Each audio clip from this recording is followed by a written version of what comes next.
जल्दी सुनो, करो यार। वो तुम्हारी भाभी तुम लोग के साथ नहीं रहना चाहती। जो भी जायदाद है उसमें बंटवारा कर लेते हैं। तुम लोग अपने में रहो, हम लोग अपने में रहेंगे। एक मिनट भैया, ये अचानक से बंटवारे की बात कहाँ से बीच में आ गई? और भाभी आपको क्या हो गया? क्या दिक्कत है साथ में रहने में? तुम्हारी भाभी तुम्हारे साथ रहना नहीं चाहती है, इसलिए बंटवारा करना जरूरी है। एक ना एक दिन तो होना ही है, तो आज ही कर लेते हैं।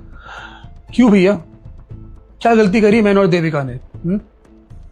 क्या इसी दिन के लिए पापा मम्मी ने हमारे नाम पे घर किया था कि उनके दोनों बेटे बंटवारे करके अलग अलग घर में रहेंगे? मुझे समझ में नहीं आ रहा है भाभी, आपको प्रॉब्लम क्या है मुझसे? आपको मुझसे प्रॉब्लम है तो मुझसे बात करिए ना, या फिर अगर आपको देविका से कुछ प्रॉब्लम तो मुझे बताइए, मैं इसको समझाऊंगा। लेकिन कोई तरीका नहीं होता भैया कि हम लोग अलग अलग बंटवारा करके रहेंगे, है ना?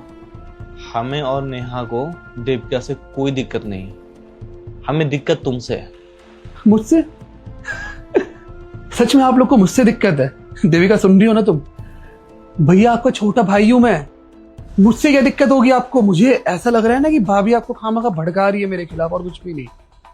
तुम्हारी जो भाभी है तुम्हारे भले के बारे में ही सोचती है, तुम्हारे खिलाफ कभी भड़काई नहीं है, ठीक है? और ये जो चीज आज बोल रही है ना वो सही है बोल रही है।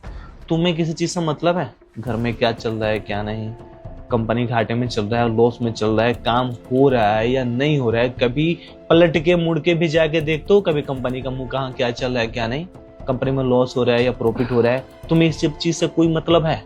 अगर तुम छोटे हो, अगर हम तुम्हें कुछ नहीं बोलते हैं तो तुम्हें जिम्मेवारी समझनी नहीं है। अब तुम शादीशुदा हो, थोड़ी तो तुम्हें शर्म आनी चाहिए कि हाँ मैं अकेले परेशान रहता हूँ सुबह से लेकर शाम तक, तुम्हारा कुछ भी जिम्मेवारी नहीं है। अगर पापा ये चीज बोल के गए हैं कि हाँ तुम लोग जीवन भर साथ में रहना, एक दूसरे का ख्याल रखना, तो इसमें तुम्हें भी साथ देना पड़ेगा और तुम्हें भी एक दूसरे का काम में हाथ बटाना पड़ेगा।